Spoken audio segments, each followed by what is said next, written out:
कस्बा law college gangrape मामले में अब तृणमूल सांसद कल्याण बंदोपाध्याय का गुस्सा फूट पड़ा। उन्होंने साफ कहा कि अगर रक्षक ही भक्षक बन जाए तो वह चुप नहीं बैठेंगे। हुगली के कस्बा लॉ कॉलेज में हुए गैंगरेप मामले में अब तक कॉलेज के पूर्व छात्र, 2 वर्तमान छात्र और एक सुरक्षा गार्ड गिरफ्तार हो चुके हैं। मामला जितना गंभीर है उतनी ही तीखी प्रतिक्रिया आई है तृणमूल कांग्रेस के वरिष्ठ सांसद की। क्या कुछ कहा, ये सुनते हैं। আপনার বিষয় নিয়ে ও বলেছে তো আমি নারী বিদ্বেষী, তাই তো টুইটটা বোমা মিত্র। আমার প্রথম প্রশ্ন হচ্ছে, উনি 1.5 মাসের হনিমুন করে কি এসে ফিরেছেন ভারতবর্ষে? আর ভারতবর্ষে ফিরে এসেই কি পিছনে লাগা আরম্ভ করে দিয়েছেন? নারী বিদ্বেষী আমি নই, আমি নারীদের জন্য সবচেয়ে বেশি কথা বলি। আর মহুয়া মৈত্র এতটাই নারী বিদ্বেষী যে কৃষ্ণনগর পার্লামেন্টে কোনো মহিলা কর্মী ভালো নেত্রী যারা তাদেরকে উঠতে দেয় না। আপনি আমাকে নারী বিদ্বেষী বলছেন? 40 বছরের বিয়ে ভাঙিয়ে সেই বউকে রেখে দিয়ে তারপর আপনি এসে আরেকটা বিয়ে করলেন। তা কোন নারীর বুকে আপনি আঘাত মারলেন নিজের স্বার্থের জন্য? আর আমি নারী বিদ্বেষী? আমি জানি আপনাকে কিছু মহিলা সাপোর্ট করবে, আর সেই সমস্ত মহিলাদের ক্ষেত্রে যদি একই ঘটনা ঘটে, 30 বছর বিয়ের করার পর তার স্বামীরা যদি ছেড়ে চলে যায়, তখন তারা কি বলবে? আমি নারী বিদ্বেষী আর আপনি কি ভাবতে পারেন? 40 বছর বিয়ে হয়ে গেছে, ডিভোর্স করিয়ে সেই মহিলা কোথায় যাবে বলুন তো আমাকে? তার ছেলে পুলে আছে, she is a greedy lady. নারী বিদ্বেষী আমি নারীদের শ্রদ্ধা করি, সম্মান করি। এটা আমার কনস্টিটিউশন কেন সারা পশ্চিম বাংলা জানে। আমি একটি নারী hater, that is Mahua Moitra. I hate her. এরা কবে রাজনীতিতে এসছে? এর শুরু কি? এ তো রাহুল গান্ধীর বান্ধবী বলে তো কৃষ্ণনগরে কংগ্রেসের পলিটিক্স করতো,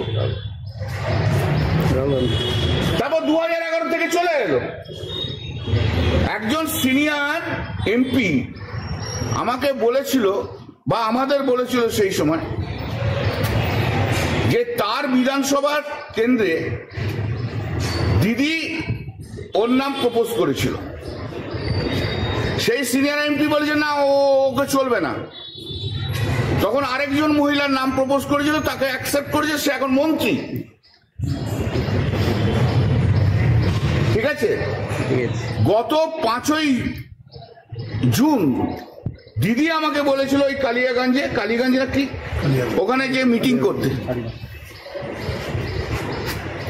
সেদিনকে আমি বিধানসভায় গেছি, আমাকে তখন রূপবানুর আর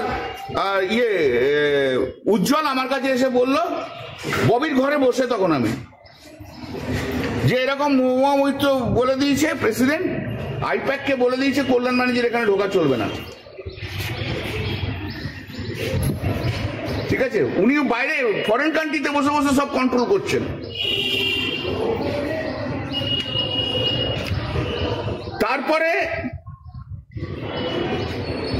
আইপ্যাক বলেছে কল্যাণ ব্যানার্জিকে আনা যাবে না, যেহেতু আমি দিদিকে যে জিজ্ঞেস করলাম আপনি কি বারণ করেছেন, ওরা বলছে যে আপনি বারণ করেছেন। তখন দিদি প্রতীকজনকে ফোন করে, প্রতীকজন বলছে যে Mahua Moitra being a president, উনি বাধা দিচ্ছেন যে কল্যাণ ব্যানার্জি যাতে না যায়, এবং আমাদের ধারণা যে উনি কল্যাণ ব্যানার্জি যদি ওখানে যায় উনি স্যাবোটেজ করবেন। এই হচ্ছে মহুয়া মৈত্র। জয়প্রকাশ মজুমদার গেছে বক্তৃতা দিতে, জয়প্রকাশ মজুমদারকে অপমান করে ছাড়িয়ে দিচ্ছে ওর নিজের লোকেদের দিয়ে। ববি হাকিম গেছে, কিভাবে তাদের লোকেদের দিয়ে তাদের সঙ্গে দুর্ব্যবহার করা হয়েছে সবাই জানে। এসব 2011 পর এসছে, 2016তে এমএলএ হয়েছে, তৃণমূল কংগ্রেসের ভালো সময় এমএলএ হয়েছে, এবং তারপর এমপি হয়েছে, এবং এমপিশিপটাকে পুরো ভেঙে খাচ্ছে। এর কাছে আমি নারী বিদ্বেষী শিল্পী।